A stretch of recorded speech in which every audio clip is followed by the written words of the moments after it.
Whoa, buddy. Put that thing back in its holster. We haven't gone anywhere. I don't understand.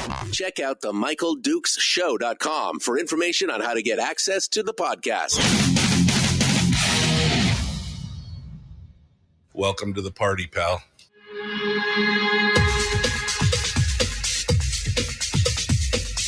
The Michael Dukes Show. The greed and the entitlement is astounding to me. What more could you want from a low-budget radio program? This is a dumpster fire. That was just BS. It is time to get a new perspective. We know just what you need, and we've got just the cure. Open wide and prepare for a steaming hot cup of freedom. I just don't fathom it. The Michael Dukes Show, streaming live across the world. Yeah, baby, live around the world on the internet at MichaelDukesShow.com and across the state of Alaska on this, your favorite radio station and or FM frequency modulated translator. Hello, how are you doing? Good morning. It is Thursday. How did we get here so fast, man? It's been a week. We're ready to go. It is, it's beautiful out here. Whole South Central area is expecting to reach above freezing temperatures today as this winter continues to dazzle with all the different stuff. I mean, it's cold, it's hot, it's cold, it's hot, it's snow, it's not, it's wind, it's where's the summer? That's all I'm saying. I mean, I'm just feeling it. This is what I get for asking for no snow past Halloween. Yes, you can blame it on me. I've got big shoulders. I was doing the anti-snow dance for so long that here we are. It just can't decide. It just cannot decide. All right. Well, what's going on today? Well, it's a busy day today. Today's a full show. We are going to start off here in about a minute with candidate Nicholas Begich III. Doesn't that sound fancy? It does. It sounds fancy. I like it. Nick Begich is going to be joining us to talk about his run for US House. Fingers crossed. All right. His run for US House.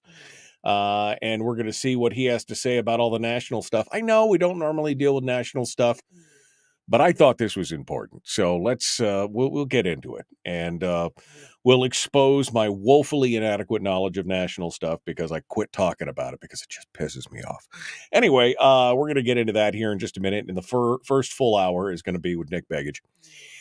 Then in hour 2, it is the shower hour of power. That's right. We're going to be dealing with State Senator Mike Shower. And we're going to get a take from him as to what's going on. He tried to beg off, but I said, no, the listeners would be so disappointed if you didn't show up to talk. Because there's not a whole lot happening. I mean, this whole debate over SB 140 is just still. There was another piece this morning in the newspaper about how we're so poor. I mean, these stories that just keep coming about how they just can't possibly live within their means and how even though they've had a 10% decrease in student population, They've had a 27% increase in expenditures, and they just can't stop themselves from doing it. I mean, the 10% number is real. The 27 might be an exaggeration on my part, but you get the point. Anyway, we're going to talk about that with State Senator Mike Shower in hour 2 this morning, and we're going to get things going on. Meanwhile, what's going to happen? What's going to happen with the whole jungle primary and the ranked choice voting and all that hot, gelatinous brown mess that we're going to be facing come? I don't know. But the one man who's going to have to be hip deep in that stuff, God, I hope he brought his scuba gear, is Nick Begich, who is going to join us. Well, let's just do it right now. Let's just do it. Nick Begich joins us this morning to talk about his run for Congress and what's going on in the world out there, and we welcome him to the program. Good morning, sir. Thanks for coming up. Yeah, and wow, you got up early and you're ready to go. It's I'm sorry, it's so early for you. It is. It's early, but people are up. We got work to do. The world spins and moves on. We got to engage. The world spins? Come on, the world is flat. You know that. Stop. All right. Well, Nick, we've been talking to you here every couple of weeks just to kind of get a feel for what's going on. Quite honestly, because I can't stand the current person that's in the Congress, and I have hopes. You've raised my hopes, Nick. If you crush them, I'm going to hunt you down because I just, I'm looking for somebody who's got a little common sense, who's going to try and pull the woe back lever on this government. We've been talking here about state government for forever on this program, but as I've said many times, it's a huge case of monkey see, monkey do. The state government is only emulating what's going on at the federal level. We're just going to spend all the money we have and more. Thank God the state of Alaska doesn't have the ability to print money, because we'd be in an even deeper hole than we are right now. But if you get to Congress, man, you're going to be all I can think of is that picture or that poster of the mouse sitting there looking up into the sky, seeing the eagle and flipping the bird to the eagle. That's all I can think of. You're going to be the one guy in Congress who stands against the tide of, oh, we're too big to fail. Don't worry. It'll be fine. Now, of course, that's not true. There are a few other members, but of a 500-member body, there might be 5 people of 500 members who are trying to find the road to fiscal sanity. And nobody's listening, Nick. Nobody is in Congress is listening. That's why, by the way, the latest Gallup poll, 12% of Americans have faith in Congress and in the federal government. 12% of Americans.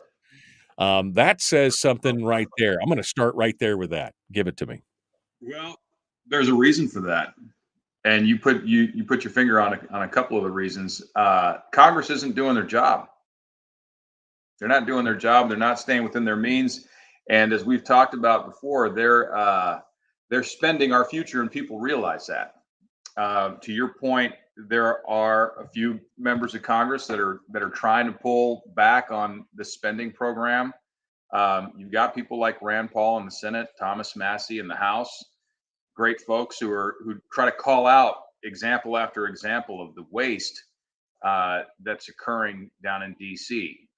If for those who are on Twitter or X, you can follow Thomas Massey, and he's right now has a number of examples of large earmarks that have been shoved into what some are calling Chip Roy and others are calling the swamp omnibus bill that just passed the House yesterday. And I believe there were close to 90, I think 89 members or so that voted against that bill, recognizing that it's not following the regular order that was established earlier last year. We are already moving past some of the discipline that was intended to be put in place in the House.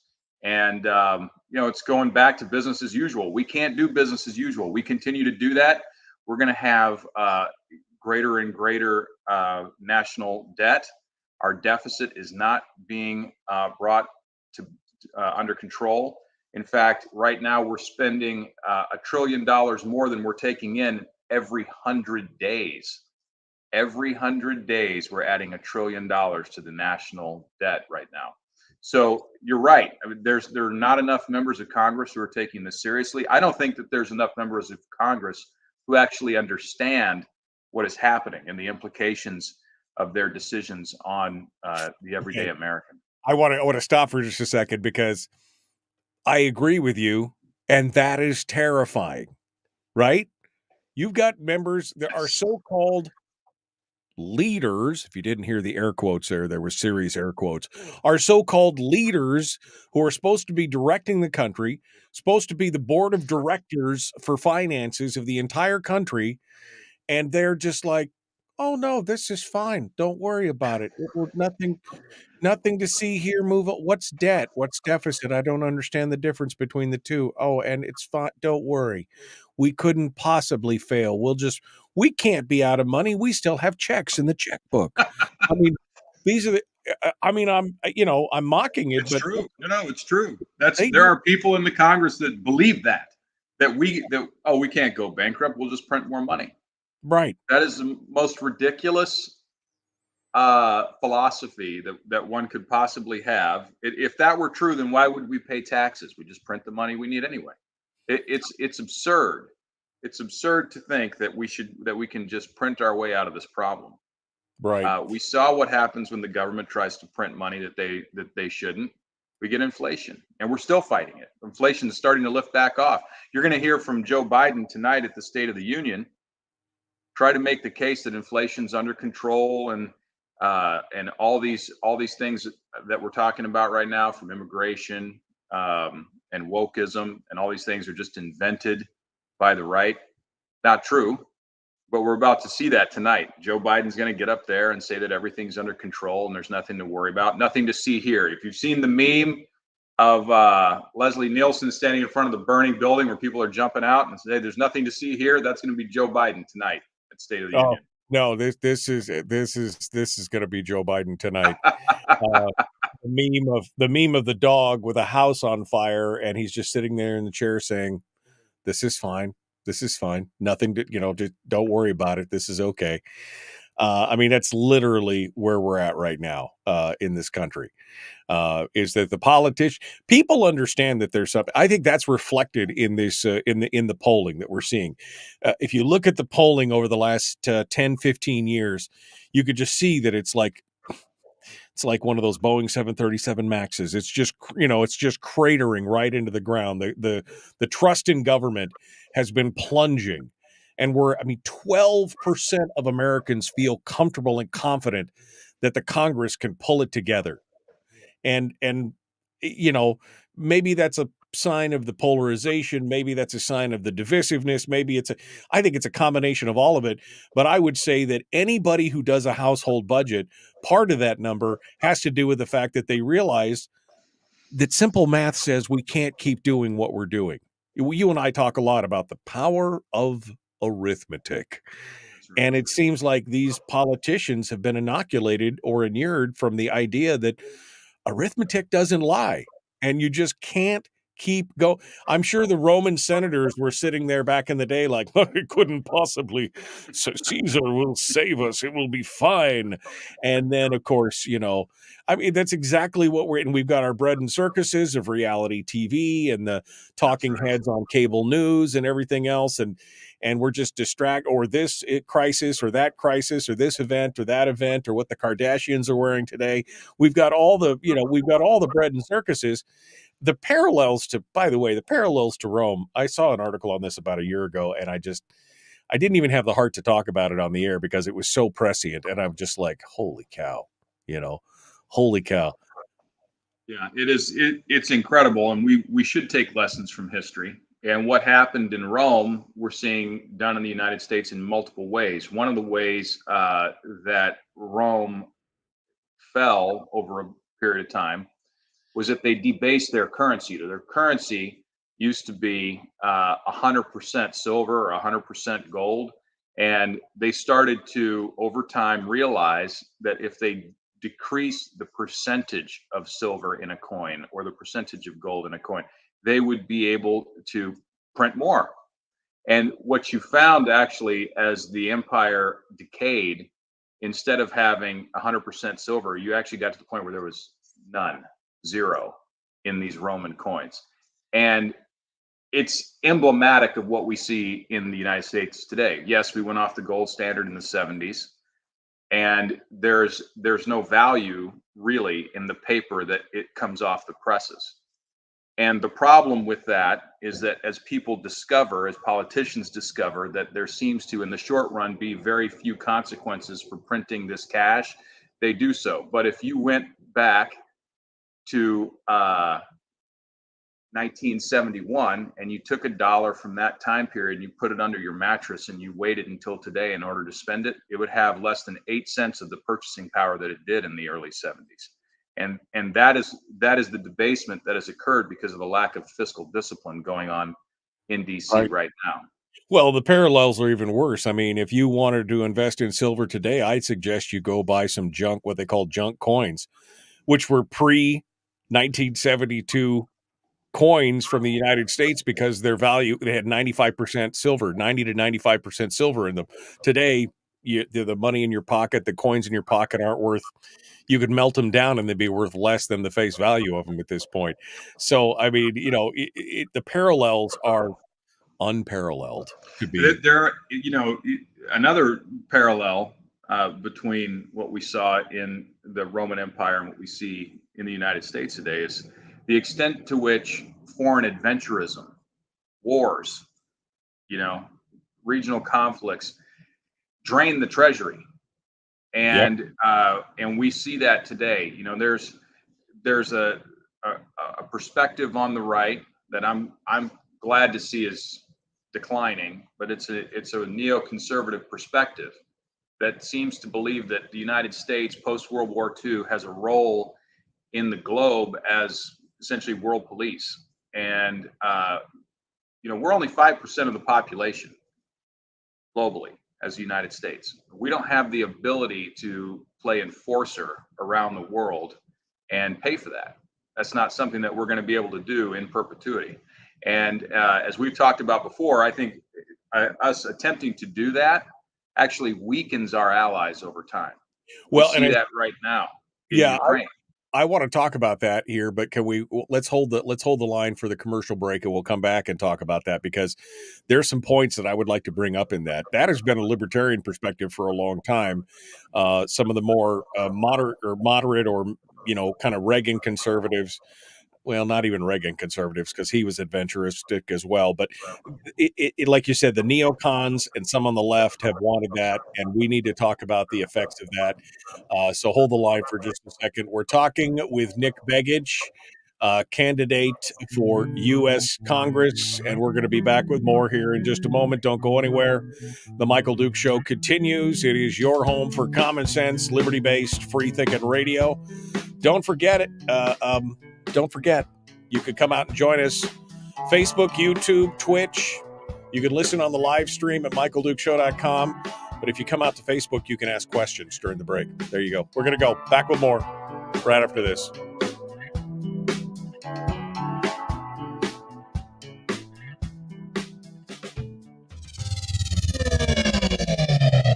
Your mental suppository. The Michael Duke Show.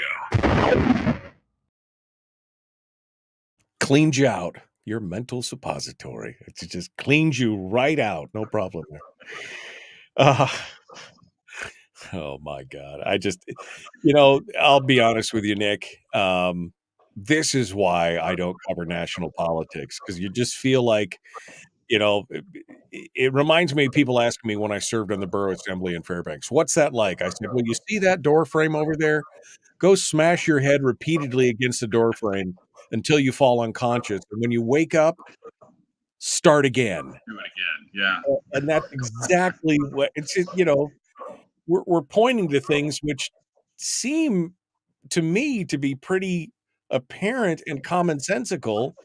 And there's a bunch of people around there going, oh no, don't worry. It's fine. Yeah, and you're correct. That's exactly what goes on.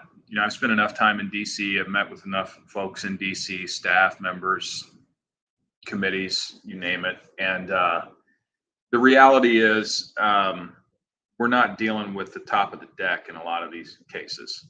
The problem that we have is that you got to understand the composition. I can speak to the House. I can't speak as well to the Senate, but I've studied the House for some time and interacted on the House side a bit. And the problem is this: we have districts around the country, 435 House districts, and those districts are either bright red or they're bright blue usually.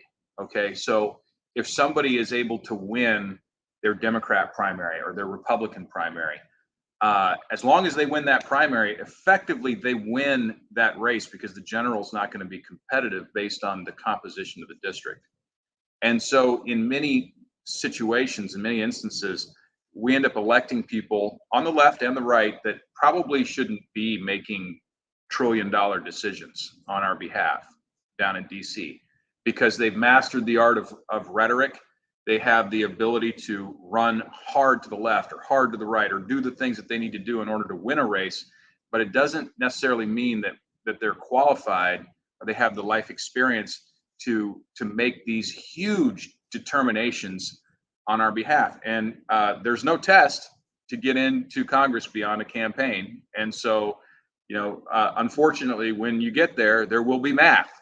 And you've got to be able to make sure you understand, what it means when you press this yes button, this no button, yay button, nay button, what's going to happen down the line. And unfortunately, there are members there that really, my opinion, they don't belong there, because they don't understand what it is they're doing while they're there. Well, and in some cases, they're not allowed. I mean, I think you and I have talked about that video series from a few years ago that was called The Swamp. And Thomas Massey figured heavily in a couple episodes where he basically walks you through the day in the life of a new Congress critter.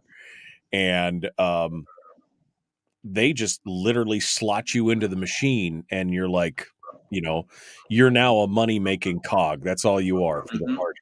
And so that's why first of all, that's why I've never become a Republican. I identify with a huge number of core Republican values, but I've never become a Republican because they're not fixing it either. I mean, they've been in power with both houses or both chambers and the presidency, and they've created just as many problems as the This is, I look at people and I go, what if I told you that the left wing and the right wing were all part of the same bird, right? I mean, that's kind of where we're at today. And you're right. We're not getting the sharpest tools in the shed in Congress. We're not getting it. And they have abdicated their responsibility, which we're going to get into later on in the show this morning, because I think it's important to understand. But, I don't mean to be doom and gloom, but damn, son, it seems like this is almost a hopeless battle at this point. It's like the wheels have got to come off the bus before anybody pays attention. 30 seconds. There are ways to fix the problem. It's something we can talk about when we come out of the break here, but there are ways to fix the fiscal problem. However, we are running out of time. This is the real challenge, is that if we don't execute the solutions that exist fiscally, right, there will be a point at which no solutions will work, or only dramatic solutions will work, as we've seen in places like El Salvador and Argentina and elsewhere. You're not wrong.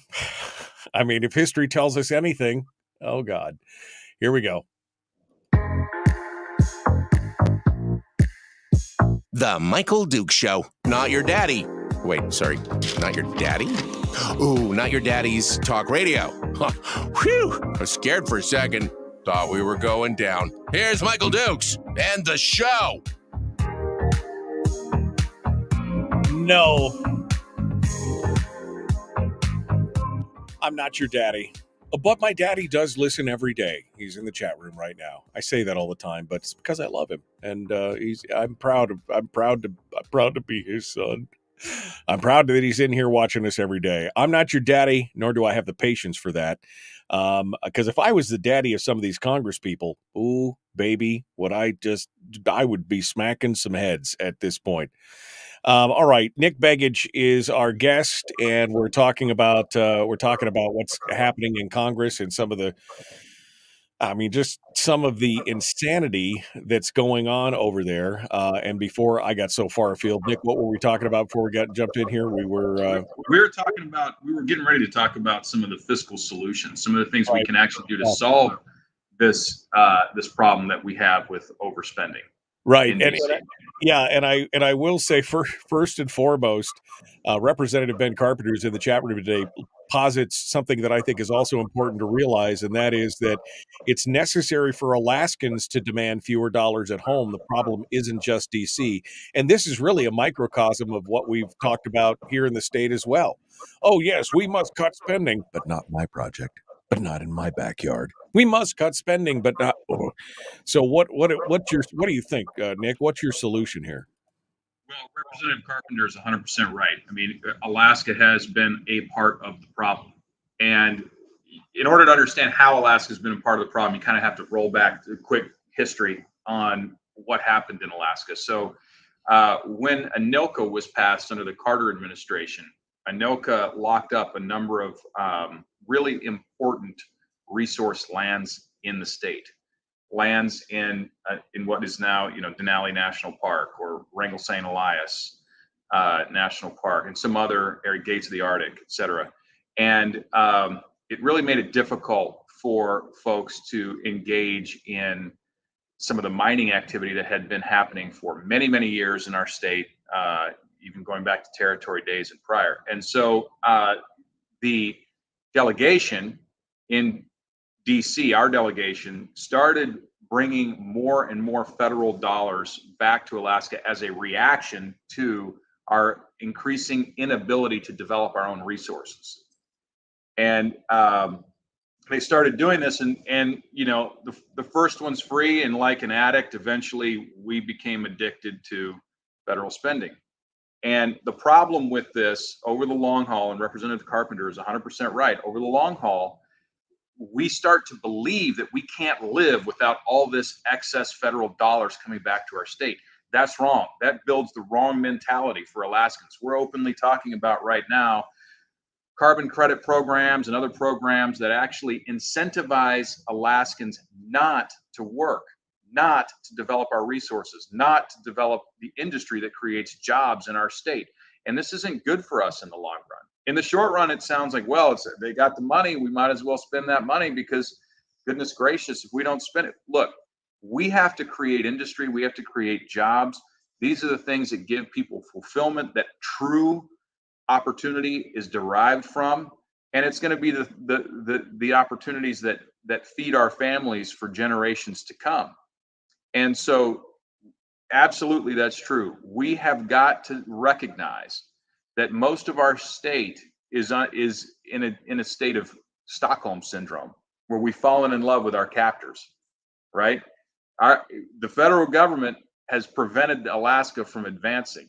And instead of saying, hey, that means we need to go just get a bunch of federal money, what it means is we got to push back harder against the federal government so that we can develop our state and be self-sufficient in the way that Alaskans are. Oh, Nick, I can see the headline now. Congressional candidate likens us to hostages of the federal government. But you're not wrong. I mean, you're not wrong. Every dollar. We were talking about Fairbanks and the air quality in Fairbanks. And now, of course, the EPA, which has consistently over the last 25 years moved the goalpost on air quality. It started off at PM10, then it was 6, and then it was 3.5, and now it's 2.5. And if we ever possibly hit that, which I don't think is possible, I'm sure it would become PM 1.5. It's this constantly moving target. And if we don't do what they say, they're going to take away the federal highway dollars for repair in the non-attainment area, which every dollar has some kind of hook. Uncle Sugar says the first taste is free, but if you want more, you better toe the line and do what we say. And the founding fathers would go, what? I mean, and yet here we are, just blithely accepting it. You talked about developing land in the state of Alaska. I was having a conversation with somebody the other day who we were vehemently disagreeing over PFD issues. But I said, do you realize how much land is actually in private hands in the state of Alaska? It's less than 1% is in private hands. 77% is owned by the feds. Another 20 something percent is owned by the state. 3 or 4% is owned by the native corporation, and less than 1% is in private hands. How are we supposed to develop that? How are we supposed to do anything with that? I think we have to get more of that land out of federal hands into state hands and then down into the private sector. Okay. The state needs to take the lead on this, my view. And I know I'm running for a federal office. Maybe I'm wading in waters that I don't belong in. But the reality is, as an Alaskan, I believe that the state needs to do more to dispose of the land that they have. When you look at groups like the Mental Health Trust, as just an example, not to pick on anybody, just as an example, if you were to ask, what is our return on assets? So you ask them, okay, they've got an investment portfolio. It's managed by the Alaska Permanent Fund. So that financial corpus has a rate of return that roughly maps with the rest of the permanent fund's rate of return. But you have to add the 1 million acres that they have on their balance sheet in order to determine what the true rate of return for their assets actually is. And when you do that, you find that if you were to properly value those 1 million acres, the return on assets is exceptionally low. And so in order to make sure that that land is being utilized, it's being developed for resources or for other intents and purposes, you've got to get it out of their hands because they haven't been able over these decades to utilize that in a way that generates a return that's at least at par with the market, right? And so it's not good for them. It's not good for Alaska. And so there are groups within the state that control a large amount of acreage that are state agencies or quasi-state agencies. They need to take the lead, in my view, in getting their land holdings into private hands so that those can be developed. And then in parallel, we need to make sure that the federal government, we're pressing the federal government to live up to their commitments for land selections, for conveyances to Alaska Native groups, to Alaska Native veterans of Vietnam War who are still waiting for their lands to be conveyed. There are a number of these conveyances that have yet to occur, and the federal delegation needs to continue to press, and they are, but they need to continue to press to make those things happen in our lifetimes, for goodness sakes. Right. Well, and I don't mean to make you any more enemies, but let's point to one of the largest ones. The University of Alaska is a land grant college. That's part of what they were deeded a tremendous amount of land, and they were supposed to utilize that land through leases, through rentals, through sales to be able to fund themselves. What do? They walk back to the state every year. Please, sir, may I have some more? It's become that instead.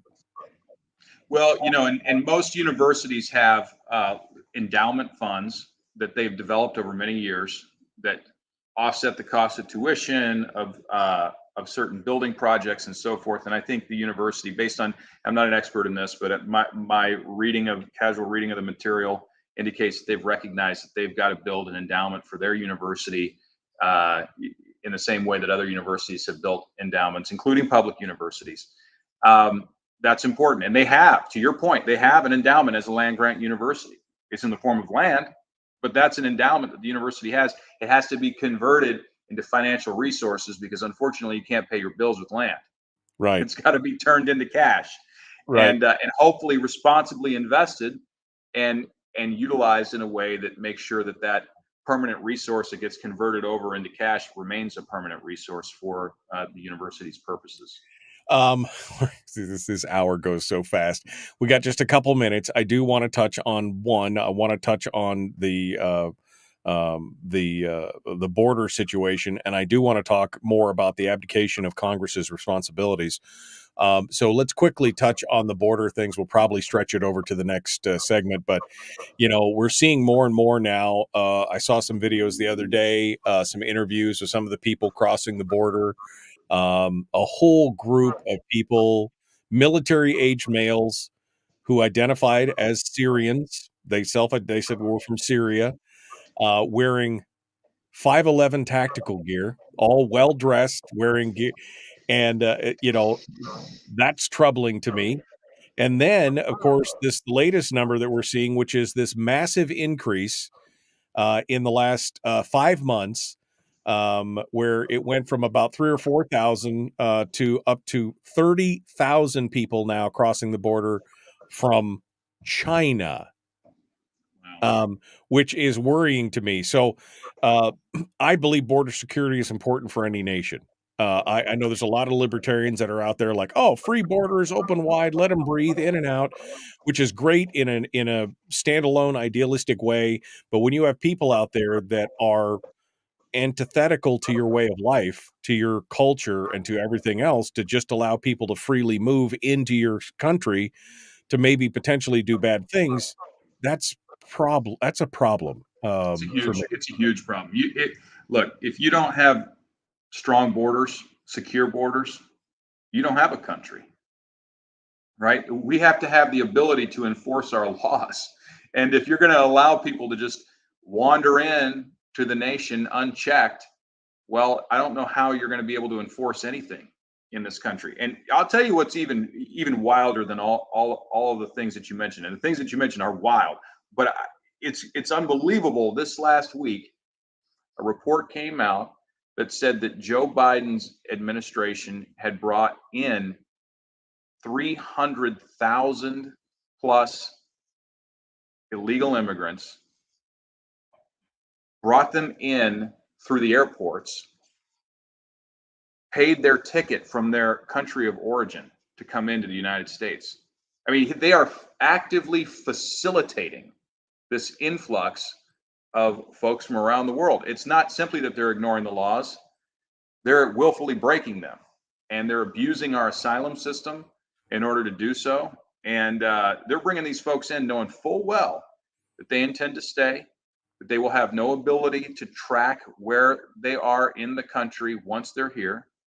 They're coming from all over the world, as you point out, places like Syria and China and elsewhere. And we don't know what their intent is. We don't know what they're going to do when they get here. We don't know where they go when they get here.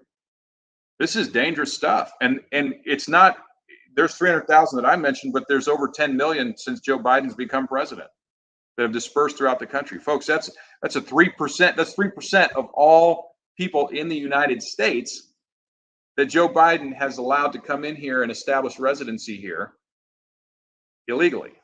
And it's dangerous for the country. It's one more source of draining our treasury. We're spending enormous amounts of money in the transportation, in the housing, in the healthcare, in the food, EBT cards, and it's not just federal, it's cities too. You're seeing the sanctuary cities that previously were saying, oh yeah, everyone come on in, we'll take care of you, saying they're already at the breaking point and they're not even close to what Texas has had to deal with. So I just one point on this, I talked with somebody last night. She has a relative that recently passed away because this person got a hold of some drugs and they were laced with fentanyl, and this nephew of hers died. And she was sharing this personal story with me, and she was at the funeral and she was just totally broken up about it, of course. But that is the implications of Joe Biden's border policies. Don't think that it's just Texas. Don't think that it's just New York. It's Alaska too. We're dealing with the downstream consequences of his decision making in our state. Absolutely. Nick Begich is our guest candidate for Congress. We're going to be back with more here in just a moment. Don't go anywhere.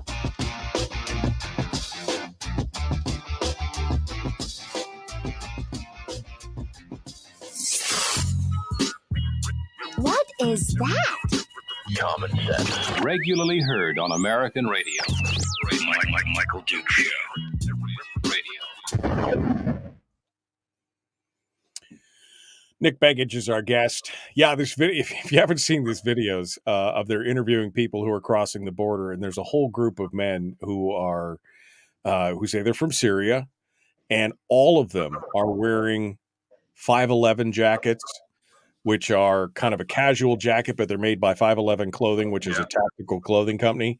I mean, these are $250, $300 jackets, and they're all fresh and clean and brand new. And I'm like, who's passing out all this gear? Who's doing all the, and then you see the things going on in New York, and even New York now is figuring out that they can't they can't house all these. They're a sanctuary city, and they're like, even Kay Hochul, the governor of New York, has said she was like, bring them all, and then she's like, whoa. She said, we got to stop this. This is destroying us. And That's right. they were killing. I'm sorry. They were beating up police officers. There's video of that, of them attacking police officers. One of these guys who was then deported out of New York went down to Georgia and killed the student Lakin, the gal down there, while she was running. I mean, this is not the only problem. They're not the cause of all the ills, but this is indication of a much larger problem. It's astonishing. Look, we got to let's be very clear about what's going on. I mean, anybody with eyes to see is seeing this for what it is. And what it is a vote grab. These guys are seeing, look, there's a trend that's been happening for the last few years where people who are conservative are leaving places like California and they're going to places like Texas and Florida. When that happens, it fundamentally realigns the House of Representatives. Florida will get more votes in the House. Texas will get more representatives to vote on their behalf in the House. California will have fewer. The Democrats know that structurally, demographically, they are going to lose the United States House of Representatives after the next census, after the next reapportionment. But under the Constitution, anyone who is in the country, whether they are a citizen or not, counts in the census, and it counts toward the number of representatives that we have in the House from each state. This is what's going on. Why do you think all these people are being housed in California? Because California is going to lose some representation in the House. They don't want to lose that power, and the Democrats don't want to lose that power. So they are brought in to the United States and sent to places like California intentionally. And of course, the long-term view of the left isn't just to have them here, but to turn them into citizens here so that they become reliable voting Democrat bloc. Because the trends are with conservatives in this country. People have woken up. It shows in the polling data for Joe Biden. His approval rating is the lowest that we've seen in modern history of a president. Right. These policies suck. And Americans know it. Right. And so the only way they can perpetuate these ridiculous ideas is to bring people in who will support them, because Americans don't. Yeah, and then you've got states like Texas, which are like, okay, fine, you're not going to step up and do your job. We'll do your job. And they've called out the National Guard. They've secured their borders. The Supreme Court, I mean, trying to adhere to the letter of the law, said, well, no, that's the federal government's job. But what do you do when the federal government, yes, it is the federal government's job. And I think the Supreme Court decision was probably correct. But the problem is, what happens when they abdicate their responsibility in that area, when they're not securing the border, and the people who have to live with those consequences are right there seeing it day after day. What do you think about what Texas is doing? Well, I've said it publicly many times. I stand with Texas. I think what they're doing is asserting their state's sovereignty as a state within the structure of our constitutional framework. And look, if the federal government's not going to enforce the law, the states have to be able to enforce the law. They're the border state. And like we just said, they gave a little bit of a taste to places like Martha's Vineyard, to places like New York City, where, in their ivory tower, they believe that they could handle an influx of illegal immigration and said, well, I don't know what the problem is. Why don't you just send them to us? And we do. Texas does. And within a few days, they crunch. And this is a very small percentage of the people that have come in end up in those places, in those cities like Chicago as well, can't handle it. And I think Texas is doing the United States a great service by asserting their right as a state and doing what they can do to stop or stem the flow of these illegal immigrants coming into our country. And to protect their own citizens, to protect their own. They have to. Yeah, it's the job of the governor of Texas to do these things, and it's terrible that he has to do this in lieu of the federal government. But if the feds aren't going to do their job, he's got to do it. Nick Begich, our guest, the Michael Duke Show, common sense, liberty-based, free thinking radio. We're going to continue here with Nick. Man, if you get this job, which I hope you do, boy, I can't imagine you're going to need like a mega jar of Excedrin every freaking day. That's all I could say. You know, you're going to be mainlining aspirin all day long. All right, here we go. We're jumping back into it. The Michael Duke Show, common sense radio.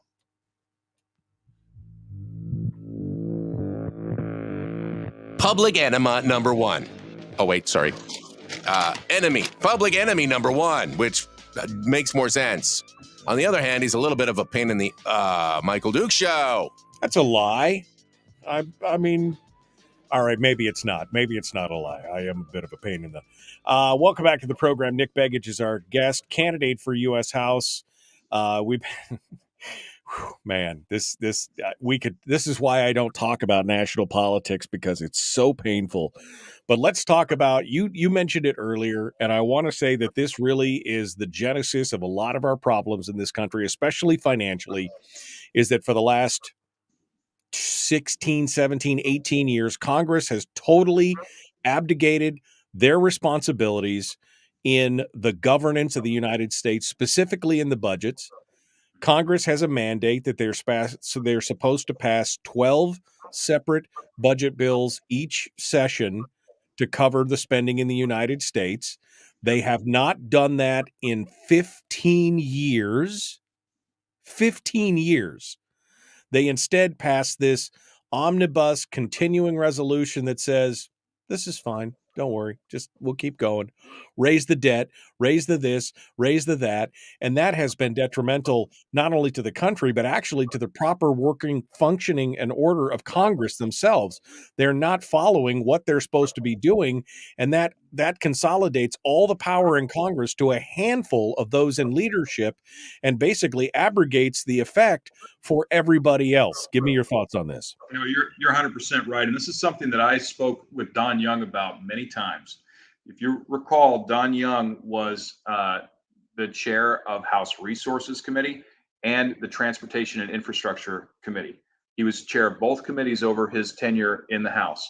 And at the time that he was a committee chair, he had quite a considerable amount of authority and power in the House as a committee chair, because by golly, those appropriations bills came through his committee and then went to the floor, and there was a process. It was called regular order.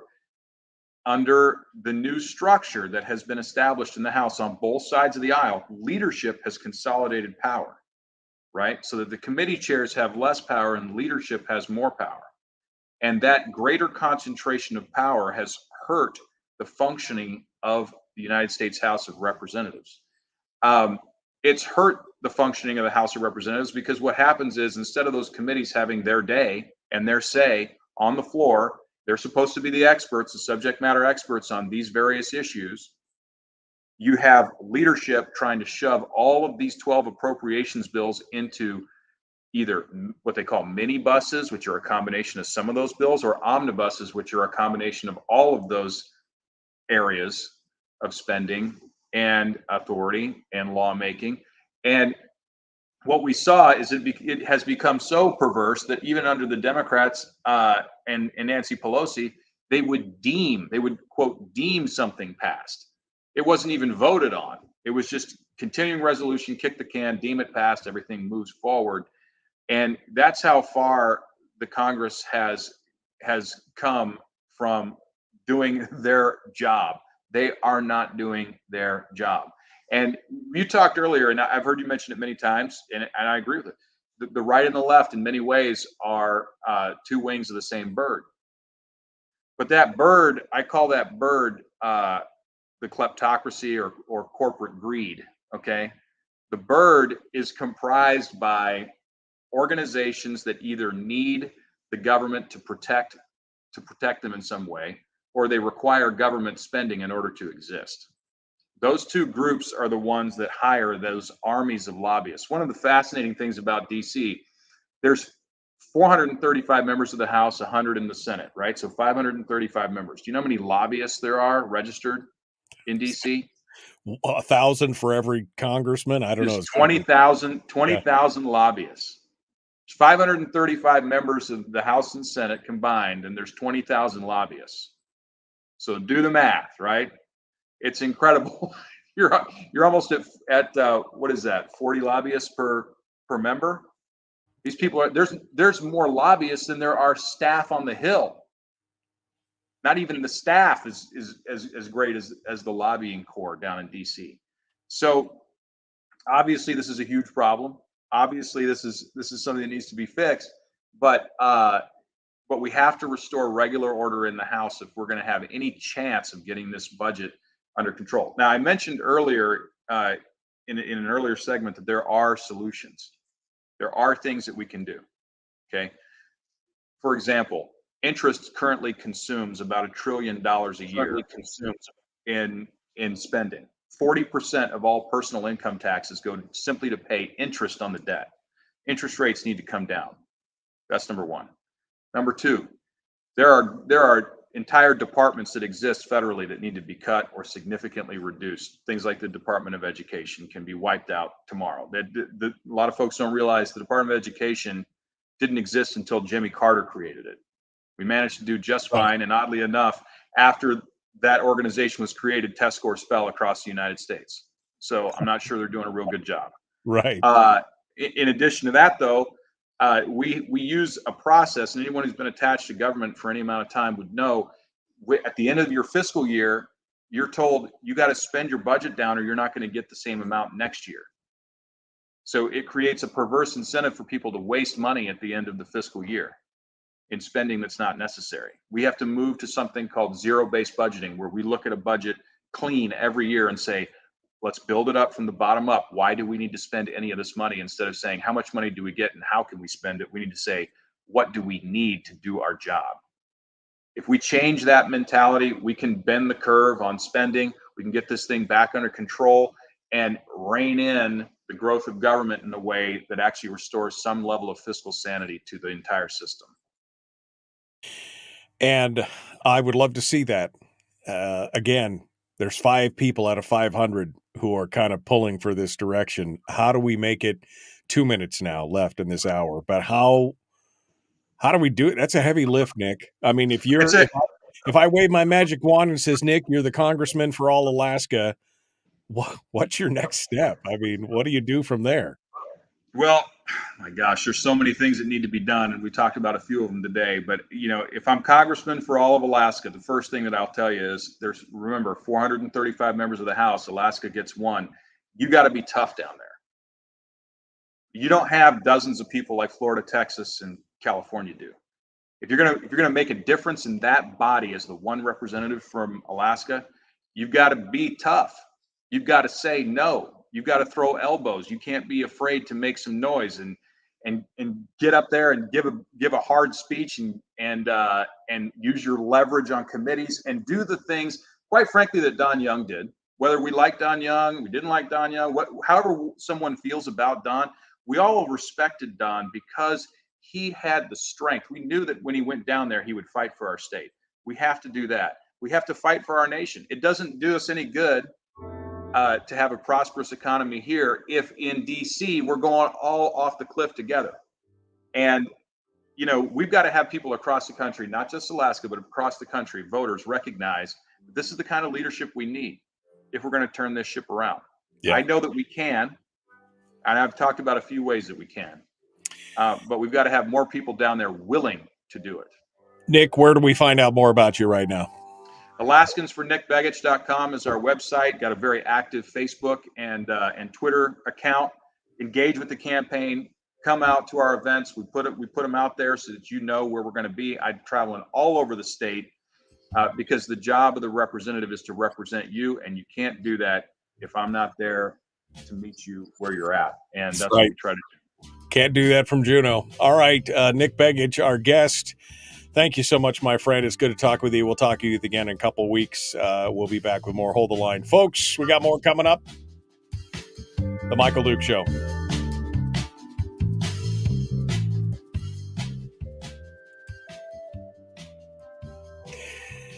Oh, Nick.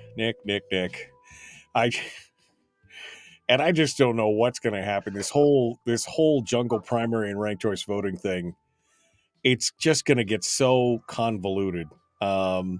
And of course, not to cast aspersions on any of your opponents, but you've got the new Republican nominee, or one of the new Republican candidates, not the nominee, but the candidate, who's out there just kind of business as usual. She's got the full force and backing of all these dollars. Now we're hearing that she's got more money than God or whatever and everything else. And I think people are just afraid of another repeat of what we saw this last time. Which is, Sarah jumping in. And I know you've made the commitment that if you don't get the majority of the vote in that primary, that you'll drop out. I mean, I would just like to see people send emails to your opponent and just say, why don't you drop out? We've already got a candidate who's been working hard on this for the last 2 years. Why don't we just do that? It's ranked choice thing. I mean, what kind of effect do you think this is going to have?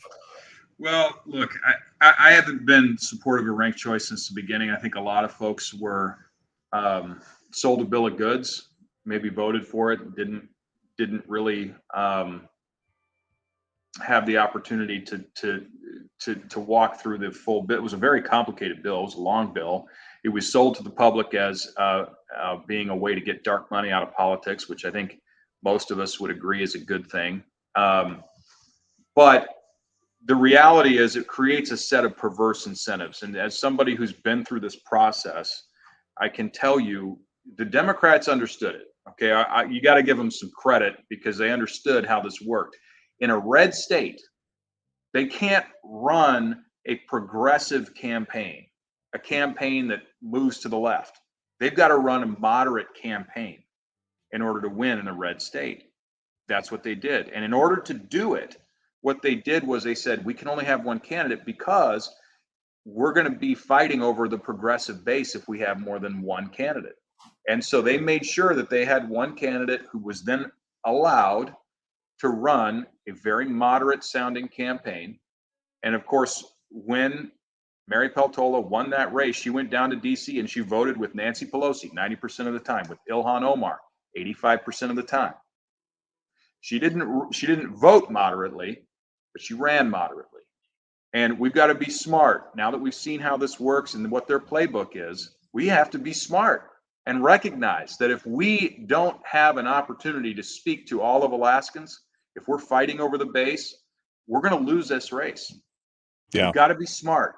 And that's the reason why I think that we've got to get back to one candidate.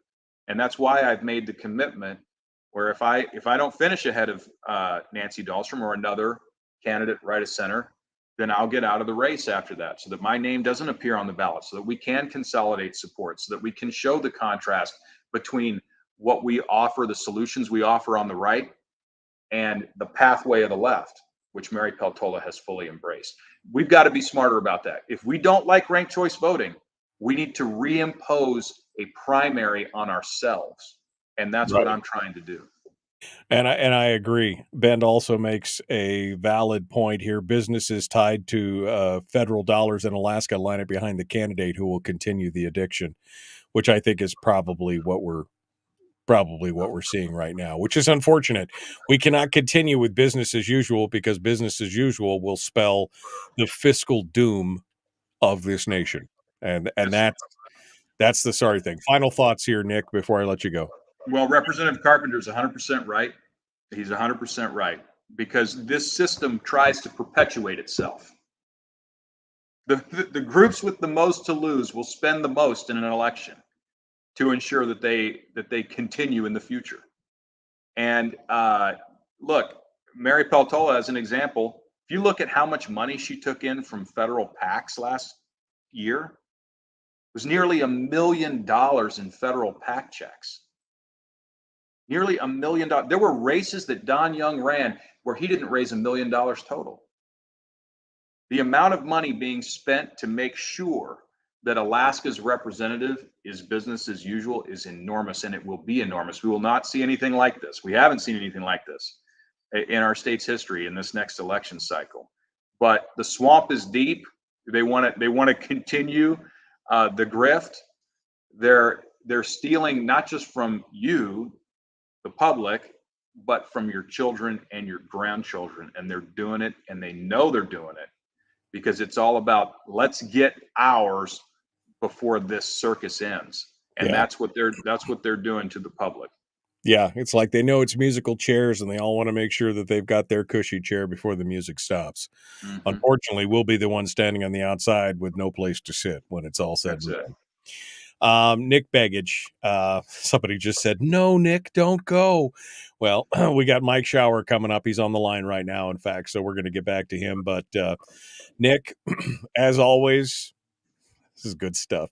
Maybe in 2 weeks, maybe we'll have you for the full 2 hours. I don't know. I'm breaking all the rules here. I don't care at this point. We're just going to get it done. I mean, the hour goes so fast. There's so many things to talk about. And unfortunately, not enough time. And I don't know if there's just not enough people listening or what. I'm hoping that we can make a difference, but we'll see.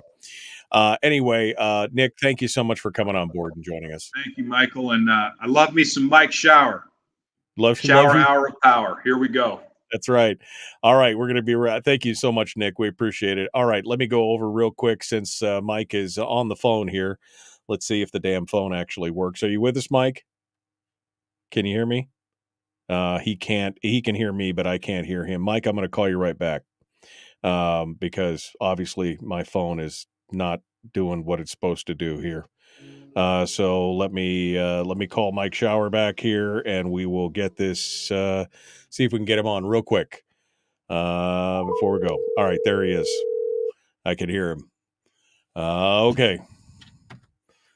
All right. I can hear you. Okay. Hold the line. Here we go.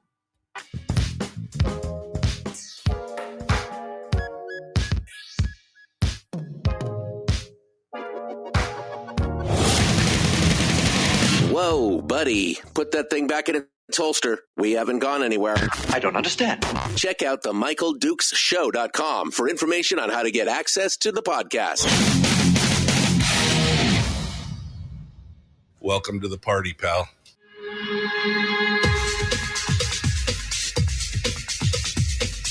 The Michael Dukes Show. The greed and the entitlement is astounding to me. What more could you want from a low-budget radio program? This is a dumpster fire. That was just BS. It is time to get a new perspective. We know just what you need, and we've got just the cure. Open wide and prepare for a steaming hot cup of freedom. I just don't fathom it. The Michael Dukes Show, streaming live across the world. Live around the world on the internet at MichaelDukesShow.com and across the state of Alaska on your favorite radio station and or FM translator. Good morning. Welcome to Thursday. Beautiful, warm day out there. 25 degrees outside the old studios here in the beautiful Matsu. And we're about to jump into it. Hour one just finished up with candidate for US House Nick Begich. If you missed that, you can go back and catch it on the podcast, which is available wherever you find podcasts. Google, iTunes, Spotify, Stitcher, CastBox, wherever you go. You can also go back and watch it on the replay on Facebook or YouTube. Either one of those is a good choice for that. But right now, let's jump into it. Hour two continues with our guest. It is the Shower Hour of Power. State Senator Mike Shower joins us this morning, and we welcome him to the program. Hello, my friend. How you doing? How are things going? You know, if you want to leave Nick on there, I'm fine with that. I know. You could just let him keep rambling. I'll listen in. I'll maybe throw a occasional, how you doing in there somewhere. But yeah, Nick's welcome to stay. What just fine. Mike, just a little behind the scenes baseball here. Mike was like, oh yeah, we could come on, but and then he was like, but I don't have to come on because there's nothing going on. And I'm like, well, but yeah, but the people will be they are so disappointed when Mike doesn't come on. I know there may be nothing to talk about, but they love to hear what you have to say about pretty much everything. So you're stuck with us, my friend. You're stuck with us. Well, like I said, I'm happy to be here, but Nick is frankly, in a lot of ways, listening to what Nick has to say is far more important than probably anything you and I are going to say, because what are we going to do in the Alaska State Senate besides pass more bills and spend more money at this point. I mean, that's the trajectory we're on. So I'm like, yeah, hey, well, I'm listening to what Nick has to say at the federal level, getting another House seat back. That's way more important on the bigger picture. Yeah. So hey, Well, whatever. It's all good. It's all good. Mike, as the uncool kid in the room, which is what apparently you are, you and Myers and and Hughes. You guys are kind of on the outside looking in, watching this whole thing unfold. We want to get an update about the last week. I will say that if I see one more news story about how sad it is because these schools just can't make it on the money that they have. They just can't live on what they've been given, even though they've had a decrease in. I mean, the only school in the district in the whole state that has had any kind of increase is the Matsu. They've had a 54% enrollment increase since 2020, which is pretty significant. And yet they have one of the smallest deficits in the state, mainly because they didn't grow their budget based on everything else.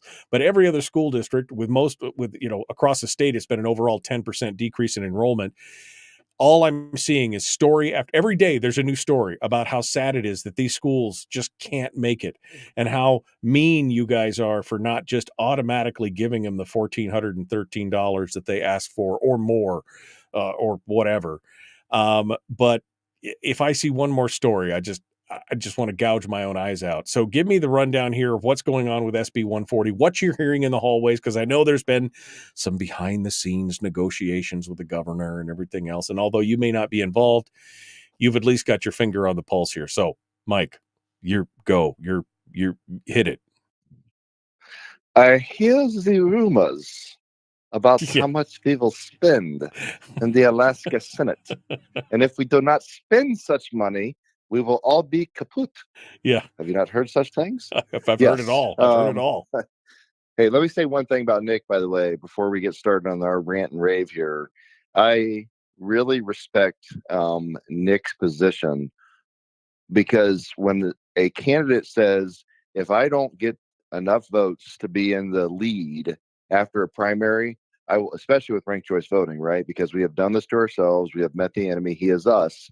When candidates say, I'm in the race no matter what, it's kind of like a Nikki Haley, I'm in here till the end. I'm like, you're getting 10% of the vote. Stop, stop wasting people's money and time. Let's consolidate and unify behind one candidate, even if it's not the preferred one that you want. We certainly don't want the other guy and what comes with that team. I think we've seen the disaster of policies on the federal level for 4 years running. So I respect Nick's position a lot, that he says, look, if I don't get it, I will take my name off the ballot so we can get behind the one candidate and twice as many registered Republicans, and we'll put another Republican up there, right? So I would love to see the other candidate say that. I don't know if Nancy has said that. If Nancy would say that, I will have that same amount of respect. Any candidate that does not say that, Mike, I question what their motivation is.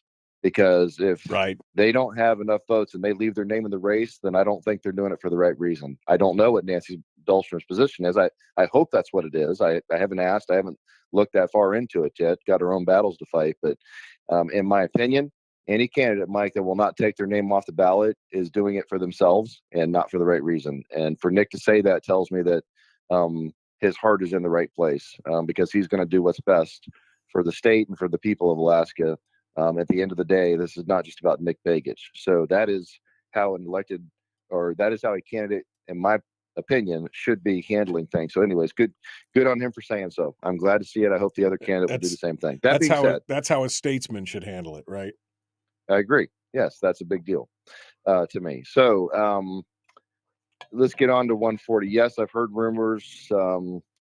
I have not talked to the governor since this thing has been going crazy. So I don't know exactly what his plan is. I've heard rumblings that he would like to see a smaller BSA increase, and so he could have money for his teacher recruitment and retainment bonuses without adding extra money to this, because frankly, at the end of the day, there isn't much in the way of extra money. And when I say extra money, what I mean is the people's PFD, right? So every penny we spend for another public sector employee union right? Every penny we spend on more state government at the growth rate that we are seeing means another dollar taken away from the PFD. That's the simple math, Mike. And you can go back to the judiciary again that allowed us to break the law and say, "Oh, you're the lawmaker, so you don't have to follow the law." We have it out of control, judiciary and legislative branch, Mike. We don't follow the law that we make. The judges sitting on the bench said we don't have to follow the law, only the people do, right? Like I said, I'd always love to say get pulled over by a trooper and say, well, I just chose not to follow that law. I'm sure that will go just fine in front of a judge, and no problem. He'll let you do that, right? So it's ludicrous where we are with this, Mike. But that's when you hear people here in this body and Gino saying, well, there's just no more money. Well, what they mean is there's no more money to take from the PFD without increasingly drastic public heat for taking more and more of the money that would go to help the middle class and the poor and get injected into our private sector that is never, ever in the conversations here in this building about the private sector, about how we can help the private sector. That place where most of Alaska works and lives and dies and breathes, right? Kind of the quote from It's a Wonderful Life, where the people do most of the living and the dying in Potter's, slums. So we never talk about the private sector here, Mike, but that's where most Alaskans work. And that's where the wealth comes from that's created in the private sector. And in the Alaska legislature, it's always about the public sector. How much money can we give the public sector? How much protection can we give the public sector? How much can we do for the public sector? That's it. That's the conversations here, Mike. And guess what? This state, as I've said on this program many times, is run by the unions. And it's mostly private sector unions, AFL-CIO, IBW. I know we've got our battle lines clearly drawn. The NEA. I just posted yesterday, I think, or the day before, on social media, an article that shows where the NEA and AFT, the two big teachers unions, NEA being primary, in the United States, where they dump their money. And would you like to see how much money they put to Republican candidates in Alaska? That's a vanishingly small That's number. Right. Like zero. There's an occasional one or two here gets a little bit of money, but nothing significant. $500, $1,000 from the PACs, and I don't know, maybe a candidate that people were supporting over me. I went back and looked at APOC the other day in the 2022 race because I was just getting some data. It was shocking when I went back and looked at how much money the other guy got from PACs and unions. I took zero. Of course, I didn't get any offers from the unions. No real surprise there. But the other guy got a ton of union money and PACs. It was most of it, actually, which is shocking.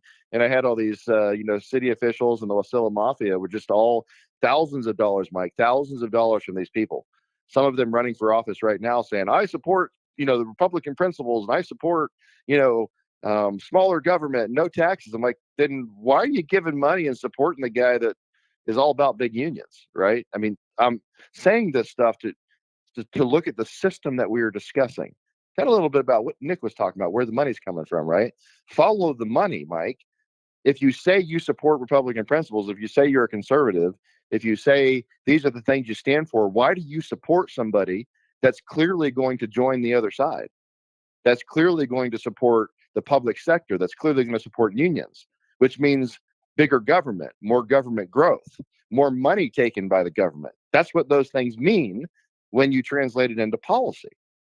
That's what's going to happen, right? And so we're seeing that in all these different races. And, I was looking that up the other day because I wanted to see, I was not just looking at my race, I was looking at others because I read this article, right? And I said, I need to post this. We need to discuss this article. Let me kind of take a look at some of these things. And I was also laughing as I go back and look because I've heard certain legislators, Republicans in the Senate, well, we don't mess with other people's, districts and their elections. I don't know what this is all about. I've heard that complaint so much. Like, some of us are doing something in other people's elections. And I look and I see all these Republican names of legislators that donated to my opponent and to other conservative Republicans' opponents as they sit here and tell us, we don't mess with other people's races. Really? Would you like to explain then why so many of them have donated to the other Republicans against the conservative ones. It's the level of hypocrisy, Mike, is just high as usual.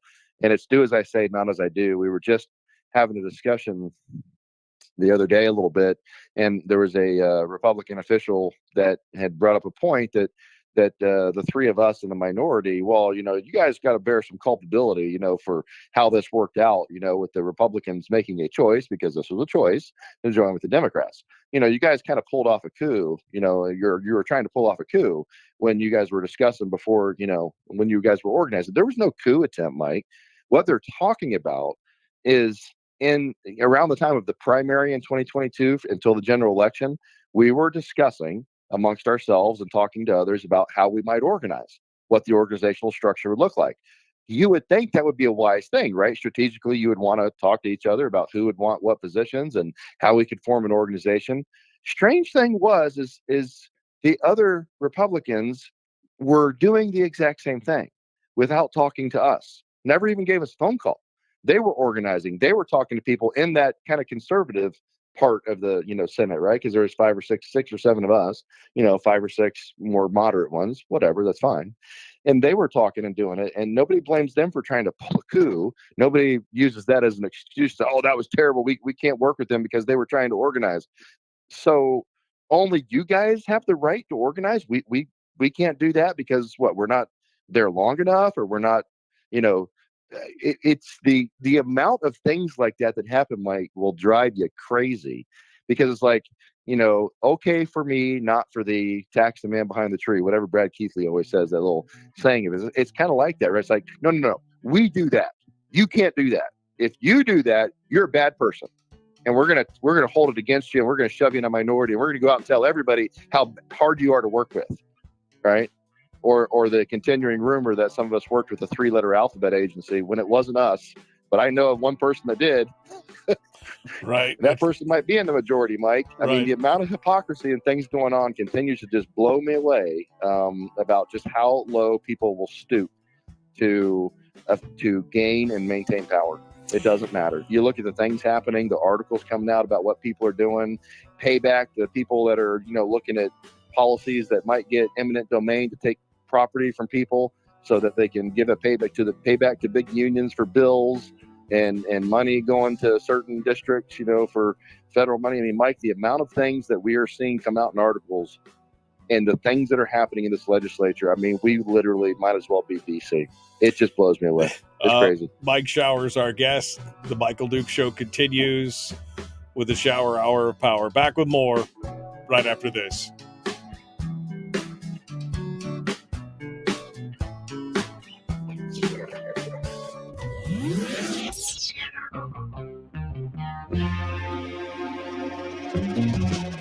Running on 100% pure beard power. Oh, also some coffee. We dip our beard in coffee. Ha, nice beard. The Michael Duke Show.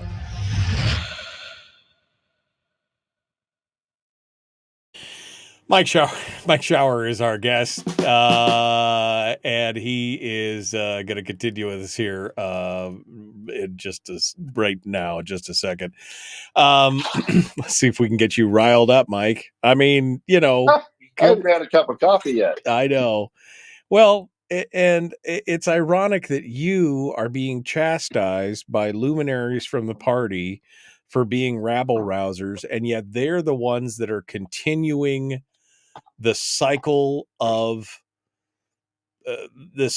big government. That's exactly what they're, this is, and this is why I am so pissed off at the Republican Party in this state. And it's been a problem for years. I don't know if this change of leadership or future change of leadership is going to change anything, but we've got this same group of people that want to send the same cult of bigger government back to office, whether it's Lisa Murkowski or whether it's the finance committee chair or whoever. I mean, they just and they just back it up, and you're like, why? I mean, this is a question that I keep asking myself. Why do people like you and Rob and Shelley, why do you guys continue to stay in the party in that regard? Simply because you're being treated. I mean, when they're funneling thousands of dollars to your opponent and you're an incumbent, that just seems like a big F you to Mike Shower. Like, you just came in there, you stood up for your district, you did what your district wanted, you ran on certain principles, you stuck to those principles, and you should receive the party's endorsement and the party, the lion's share of any party money. But instead, they're spending money to get you unseated. I mean, that's just, again, they're just looking right at you deep in your eyes and giving you the double-fisted finger at this point. Yeah, no, you're not wrong, Mike. And it's not, it's like broad brushing education, right? I've learned you can't just say all education, because there are great teachers and there are some good administrators and school districts that are doing it good, right? Let's say like the Matsu. It's actually done a pretty good job reining in cost and, not going crazy. So it's not all the same. Not every Republican. I mean, there's some great Republicans, obviously, and some Republican Party officials that are doing a great job. Our Region 2, has generally done a fantastic job, trying to hold the line on these things. So it's not everybody.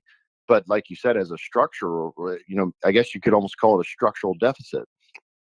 When you're building a building, you look at it and go, it only takes one beam, right? One or two really important foundational structural portions of that building for the whole thing to come collapsing down. Because they were improperly placed or they're not strong enough, right? And you can kind of take that into the party. If you have a couple corrupt officials or a couple go along to get alongs, depending on where they sit and what their power is, they can undo the whole thing. Right. Or they can hold just conservatives accountable. And that's exactly what happens in Alaska. How often I heard that rumor, right? It's like, well, like I said, that coup, I was talking about, well, you and Hughes and Myers, tried to, coup. So it's kind of your fault, this. I'm like, really? So the other Republicans in the Senate have a right to organize, but we don't? Where's that written? What makes them the ones that are allowed to do this, but we can't do it without being shoved into a corner? Mike, and like I said, Right. It really isn't about that. That's the lie. It's all about the binding caucus. Look, yeah, we call that gaslighting is what we call that. That's what that's about right there. I know. And so, that's the point though, Mike, is that why do we stick around? I don't know. You got a bad family member, that's the one that's, addicted to drugs and you love them and you want to just keep working on them, right? You don't just give up right away. I guess that's the thing. I mean, they're, the Republican principles I stand for and I generally agree with. That's why I'm in the Republican Party. So it's not that the principles are necessarily wrong or bad. It's people, right? It's always people and what they do with it. And so I don't want to give up on that. Man, I think that's the wrong analogy. This is the analogy of the abused spouse, but I still love him, even though he treats me so badly. Wait, Kevin McCabe said I have to. Like I said, it's not. Go ahead. Yeah, Kevin McCabe says I have to listen.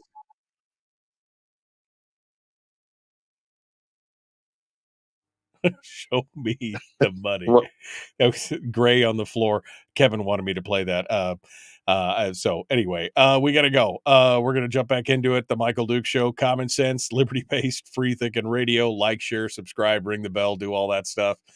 We're going to continue here with a shower hour of power. We're actually going to go back to the first question because he never finished answering it. So we're going to come back to that. Here we go. Jumping back into it right now.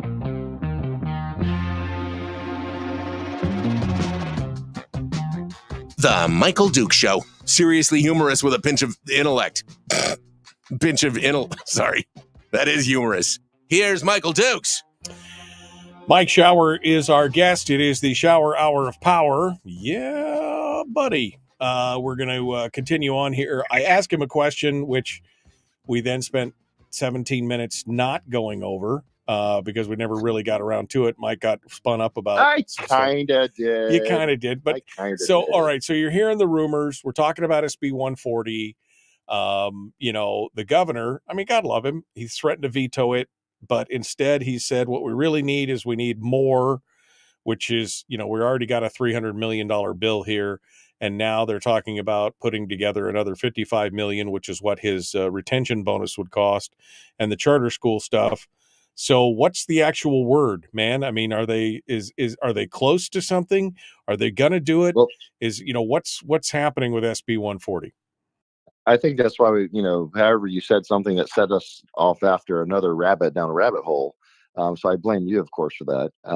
You should.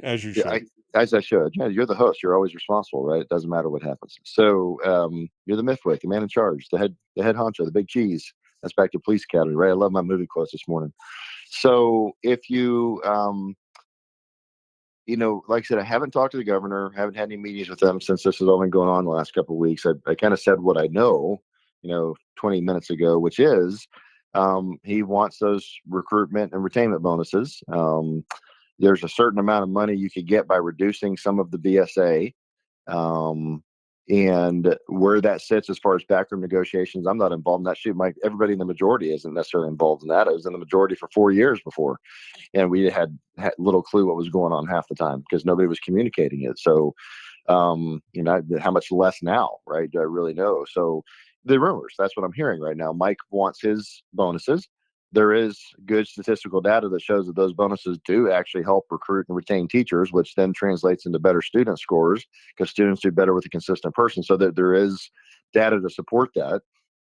But you're going to have to reduce the BSA to get there because that 680 is kind of, hitting a number when you include other things where, like I said, we can keep taking the PFD, Mike, but I go back to we're on that path anyways. Just a few short years down the road, we're going to have taken every possible dollar this state takes in, and you're going to have to start increasing taxes to pay for this increasingly and statistically number one size government per capita in the nation. And we're going to take all the money, from the permanent fund dividend. We're going to strip all that out of the private sector, screw the middle class and the poor. We're going to focus everything on the state, and we're going to have to tax that private sector anyways. And that's just the path we're on, Mike. That is inevitable. That's the math, because we won't enact a fiscal plan that caps our spending and prevents us from doing what we're doing right now, right? So I think that what you're going to see, it sounds like at least, but no solid data right now at this point. I don't know, like I said, what deals are being struck, is that there may be a reduction of some portion of the BSA to allow the governor to get his recruitment and retainment bonuses, maybe some charter school stuff, some other things kind of put in through another bill, a vehicle. And that's where we'll end up, because it doesn't sound like there's much stomach from the power players to increase beyond the 680 BSA increase, because then you're just getting to a point, Mike. This is, like I said, this is becoming unaffordable. We're already at that point. So you think, from just this perspective. So just to clarify, you think what they'll do is they'll reduce the amount of the BSA increase in 140 and create a second bill that does the recruitment bonuses and takes up, so it will even out to be the same amount of money. Is your guess at this point? That's what I'm hearing that they're working on, because you have different factions you have to appease, right? I mean, that's the reality of the politics here, Mike. Compromise gets a bad rap sometimes, and I understand that, everybody's like, why didn't you do X? I'm like, well, did you want something? Yes.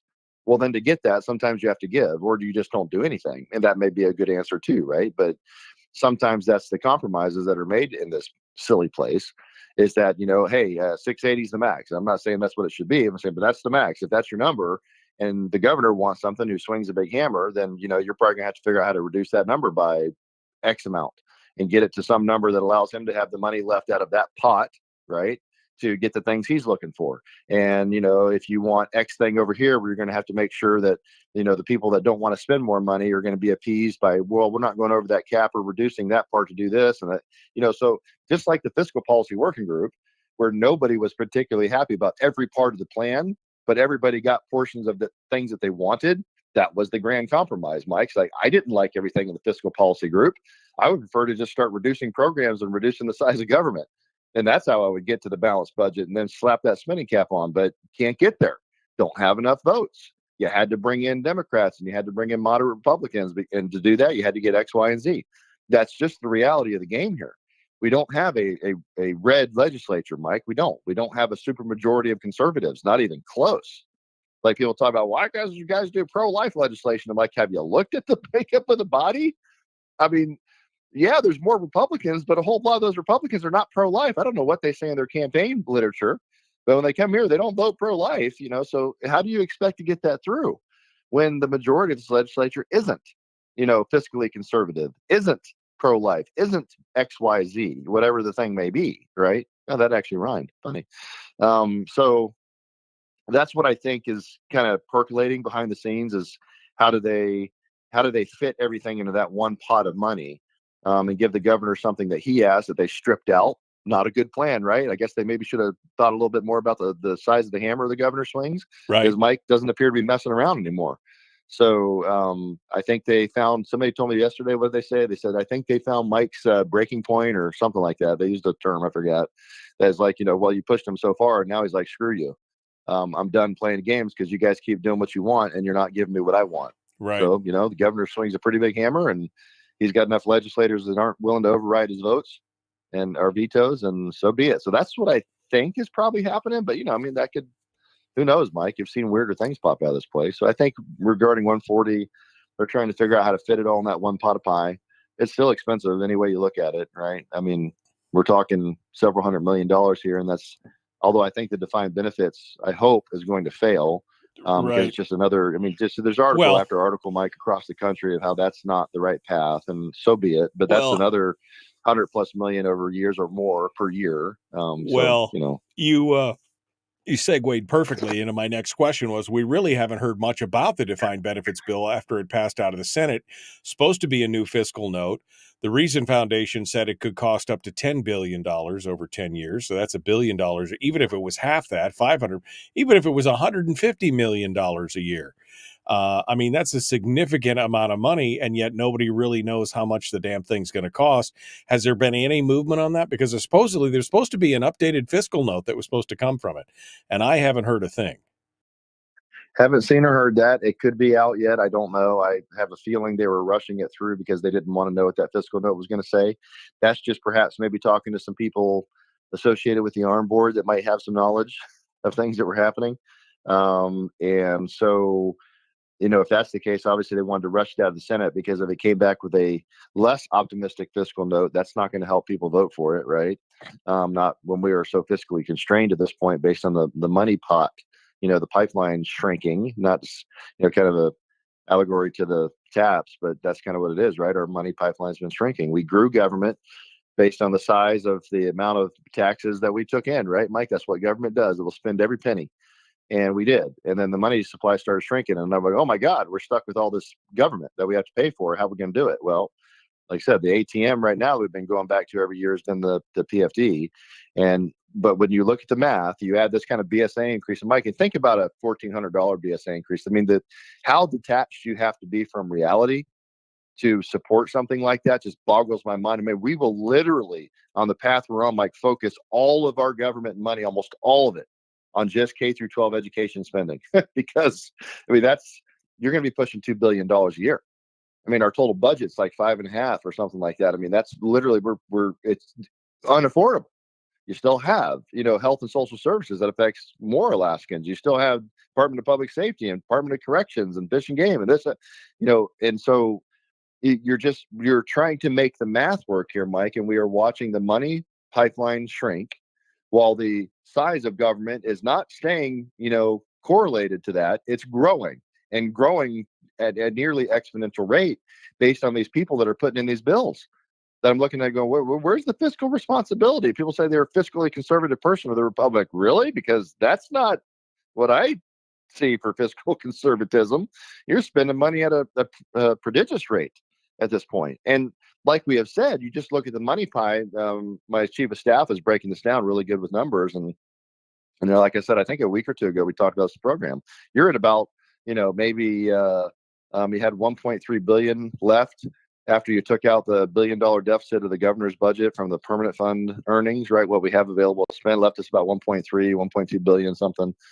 And you take out all this other stuff, Mike, we're somewhere under $1 billion, and that's with no PFD yet, right? Just what's left, right? Well, and now if you add all these other things into it, we're well under $1 billion, which means you're down to maybe a $1,300 PFD, $1,400 of just. That's like the highest it could be right now is like $1,500. We're looking at the math, right? But that's before they take out some of this other stuff.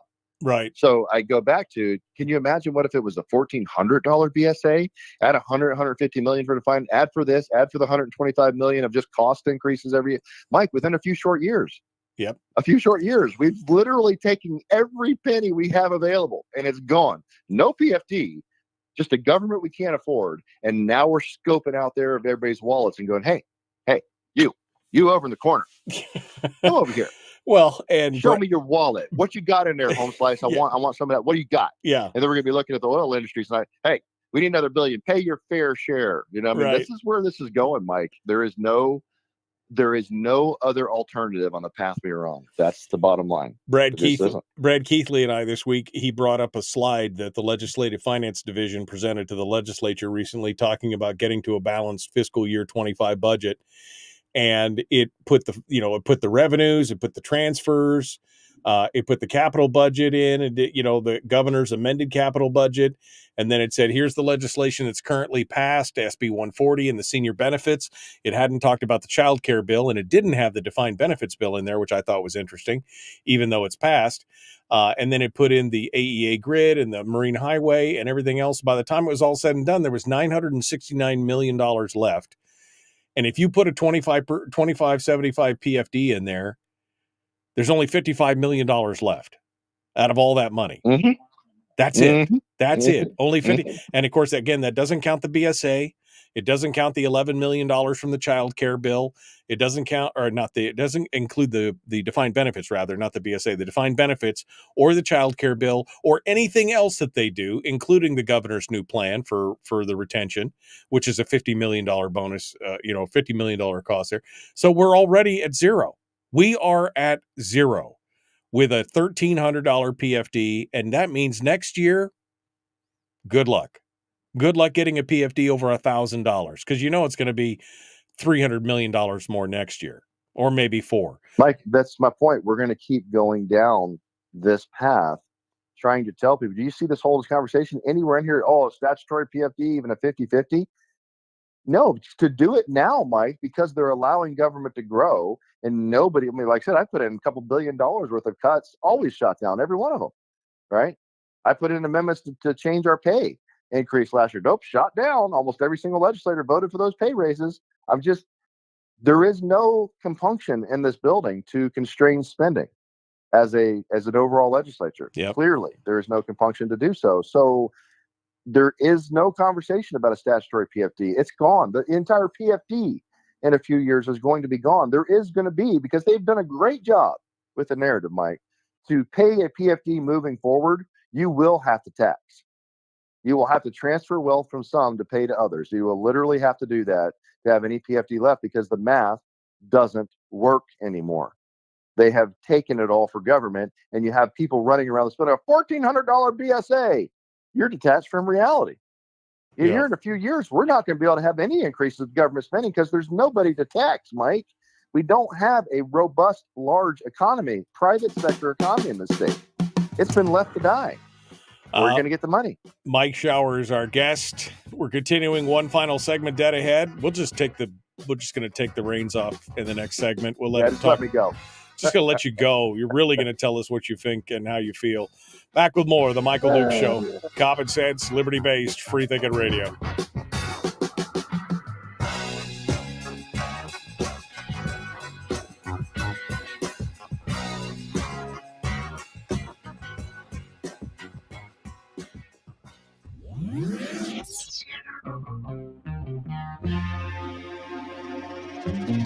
Listened to by more staffers in Juneau than any other show, because their bosses told them to.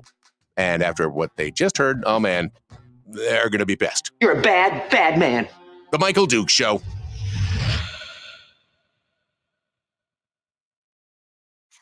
Mike Shower is our guest. This is fine. This is fine. Don't worry about it. It'll all work out. Couldn't possibly fail, man. We are too big to fail. Too big to fail. I'm becoming more and more convinced, Mike, over the course of the last, 5 years especially, but that I'm becoming more and more convinced that you best prepare yourself and your family that the wheels are going to come off this bus, and that's the only way any of this is going to stop. We could try, we're not going to stop fighting, but in the long run, the only way that this whole thing is going to come, it's got to come to grief before we can rebuild it. And that is a real problem.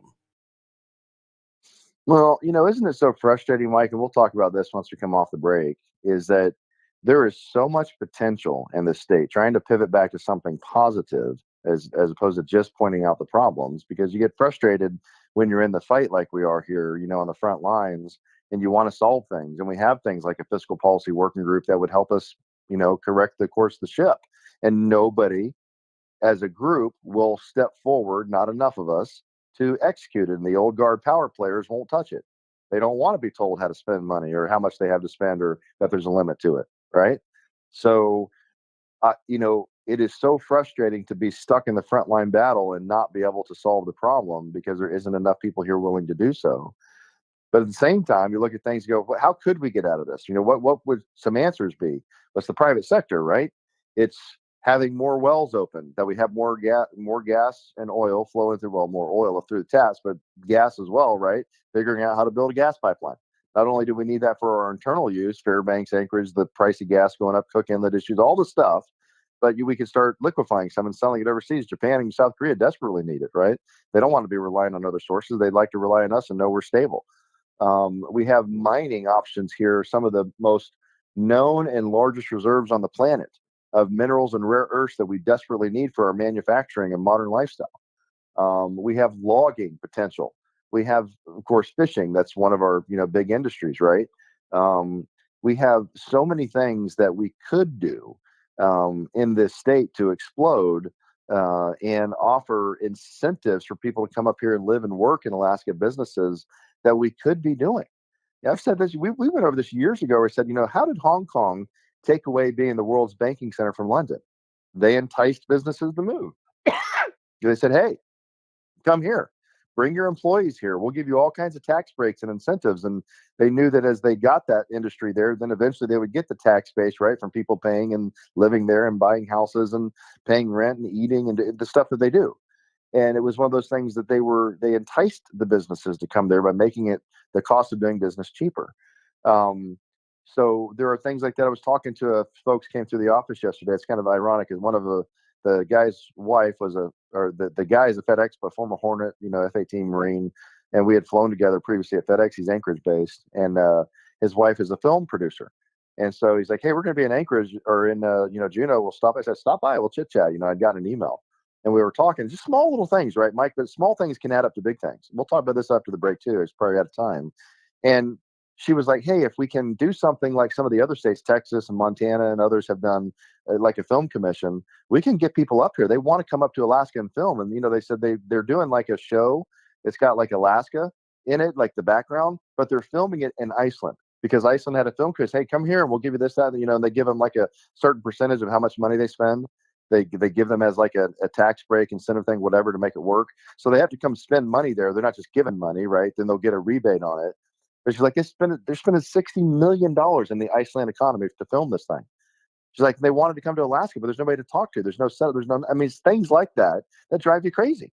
There's all these things we could be doing to bring economic growth and incentive here in private sector, but we do nothing other than just spend the people's money by taking the PFD and paying back the big unions over and over. Because the private economy, it doesn't matter. Private economy is no bueno. They as long as the public economy is doing fine, that's where we're going. That's what I'm trying to say, Mike. We don't talk about the private sector economy. It's the public here. It's all about the public sector.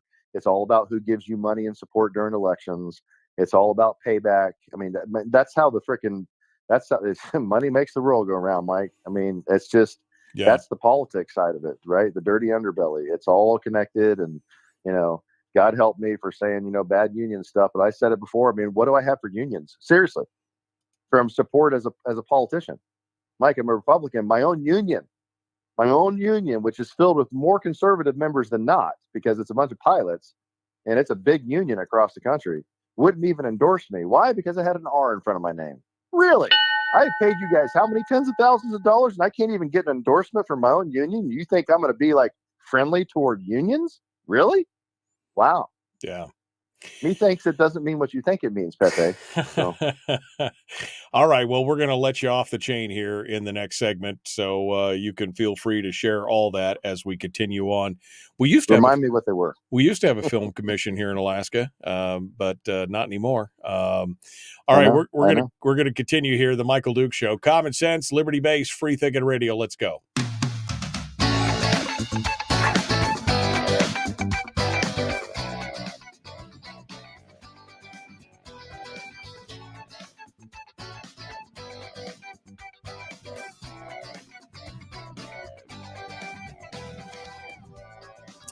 Okay, Mike Shower's our guest. It's the Shower Hour of Power. We're winding down to the last segment here, and we're going to give Mike some free reign to talk about whatever he wants to talk about.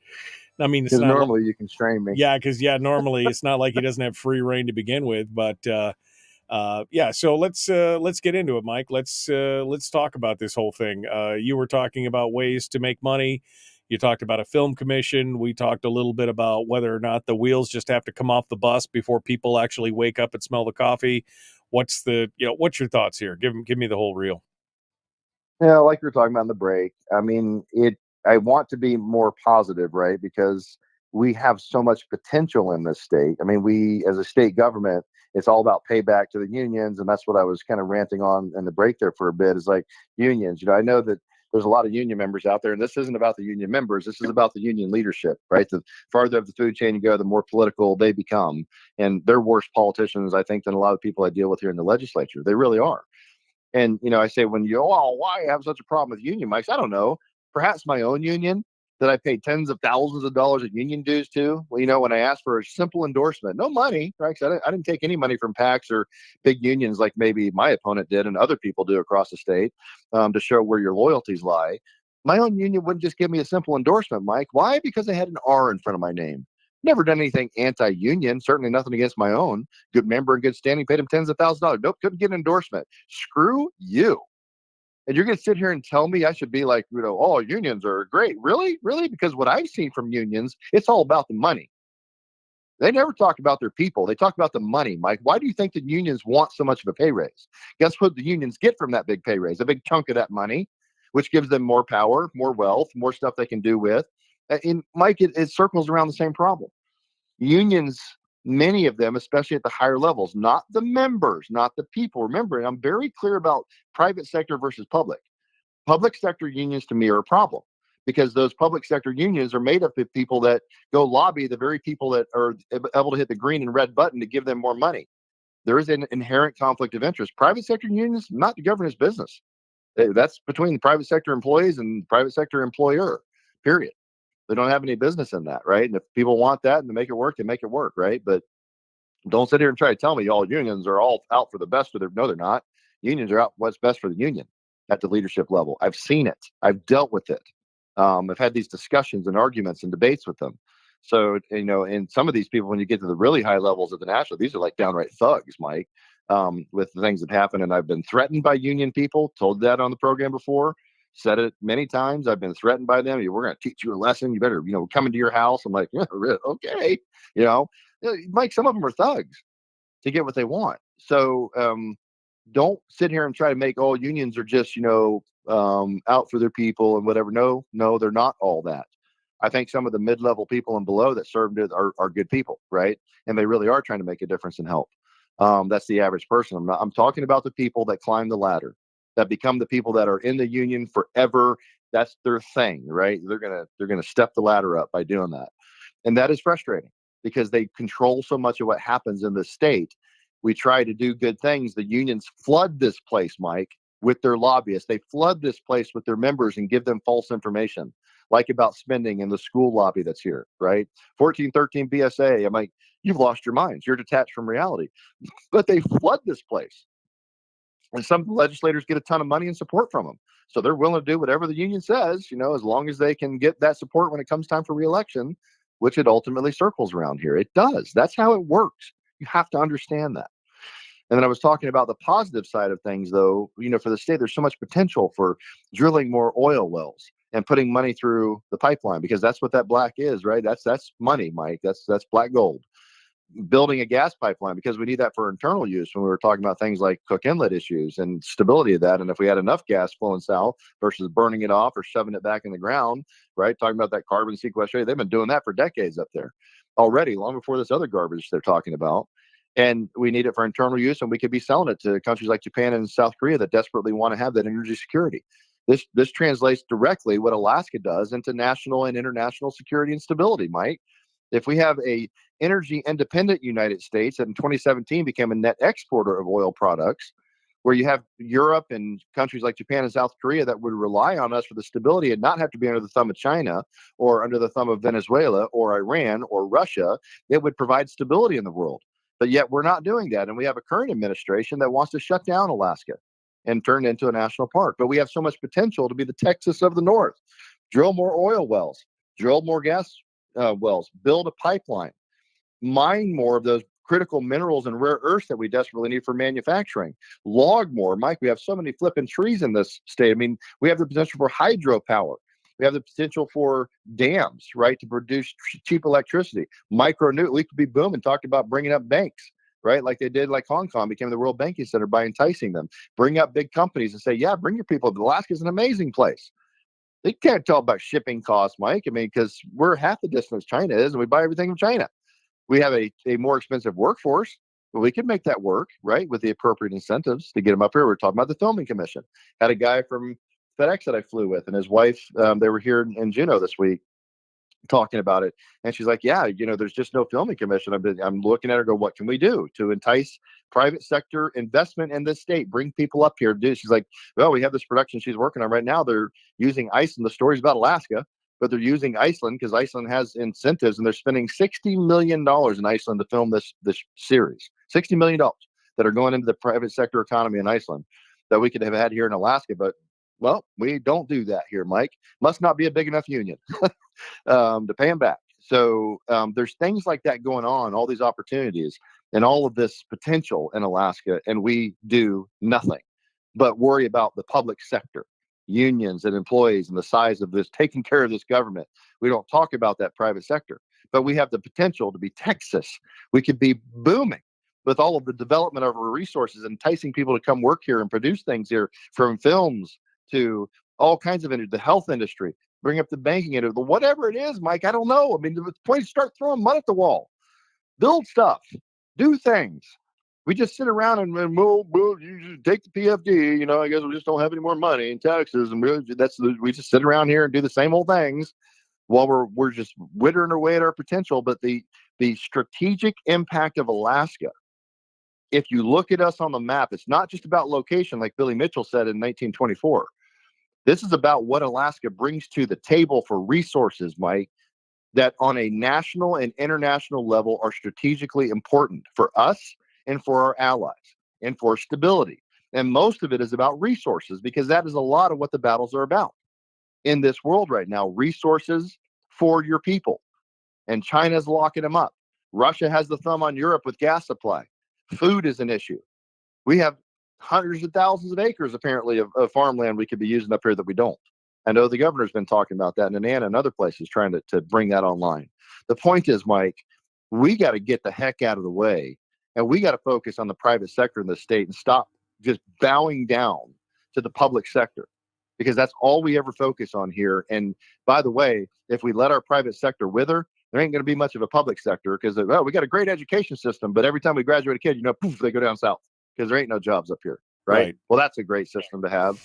We lose all of our people to other places, Texas and Oklahoma and other places, Louisiana, wherever the business type models are booming. But people are going to go there, Mike. They're going to migrate to where the jobs are. And we have net outflow of migration right now. That's a problem, right? We want jobs. We want a private sector economy. This state, our people, and our government better pivot and focus on our private sector and growing our economy and building and doing things, or we will end up with the area that you talked about, where we're going, man, this thing's going to crash down hard, and we're going to watch that crash come. And Alaska will not be prepared to weather it, because the national government is facing the same thing, right? 35 trillion in debt, can't pay our bills. Well, same problem we're facing. And the worst part is we've created such a dependency state. We can see the crash coming, but it's not good. It's not, they won't avert it. And so all these people are going to get hurt. And the thing is, it was avoidable. The whole thing is avoidable. That's the crazy thing. Mike Shower, thank you for coming on board as always. I appreciate you being part of it today. And that was only like 3 minutes. I know, dude. Really, I know. It's like 10 minutes. It's time compression. That's exactly what happens there. Thank you, my friend. We appreciate you being part of it. And we will see you next week. Folks, happy. Friday, Firearms Friday, tomorrow. Oh, baby. I can't wait. It's going to be fun stuff. Come back. We'll see you then. 6 a.m. tomorrow. Be kind. Love one another. Live well. So, Mike, Rick asks the question, and I think it's a valid question. How do you get this message to the masses, Mike? Somebody said you should be on the noon edition for KTUU News spouting this stuff. How do we get this information out there? How do we, because we're preaching to the choir here, right? I mean, there's 60 of us here on the chat room. There's several thousand people listening across the state. But how do we get this to the average Joe? How do we get this information out? Well, look, first of all, you got to understand that the KTUU and others are aligned with the majority of the things that are happening here. Most of the reporters and their publishers are far left people. Look at Kevin McCabe, who he's been sued by, former publisher guy for the Frontiersman.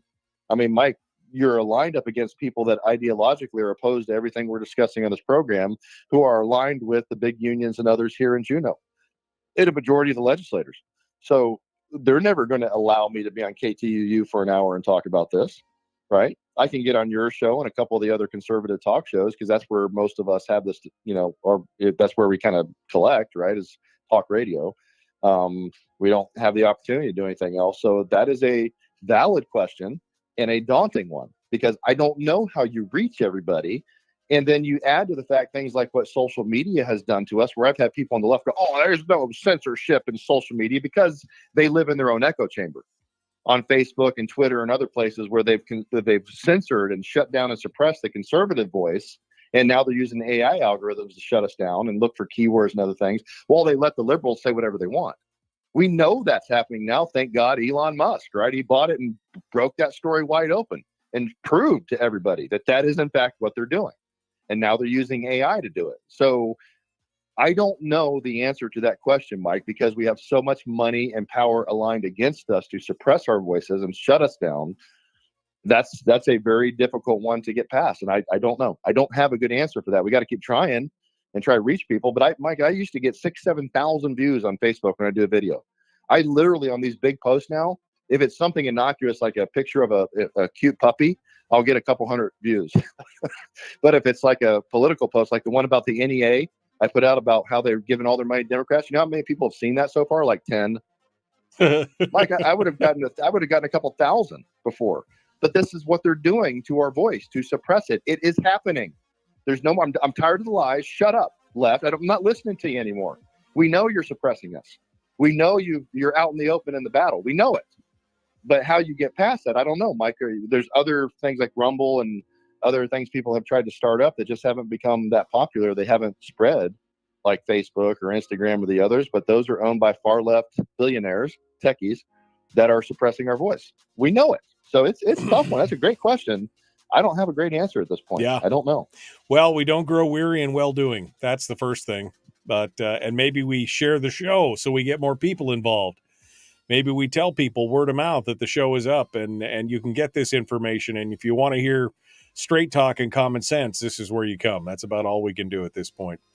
All right. Well, Mike Shower, thank you, my friend. As always, it's great to talk with you, my friend. We will see you again next week. Yeah, Wednesday should be good. So back to Wednesday. Sorry, yesterday I was traveling. Couldn't be on the It's program. all good. It's all good.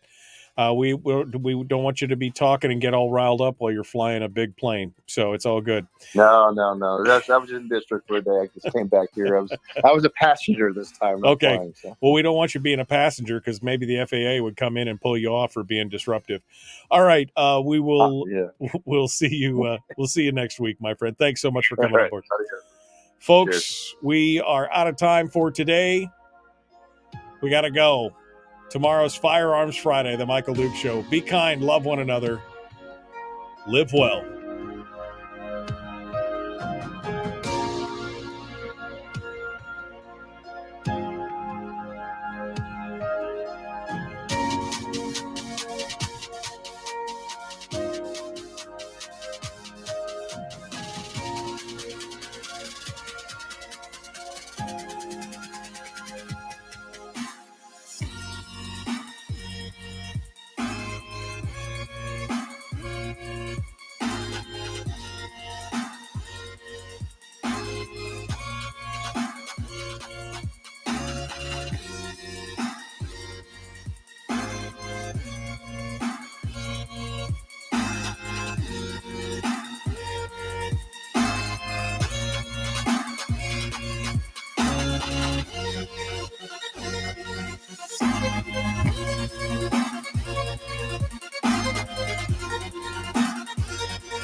We've shed our terrestrial radio skin, and now we are slimy lizard internet people.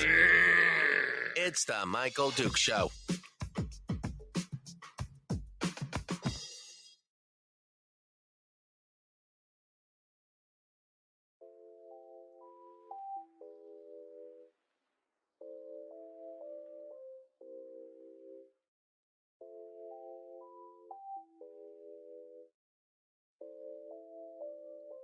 Well,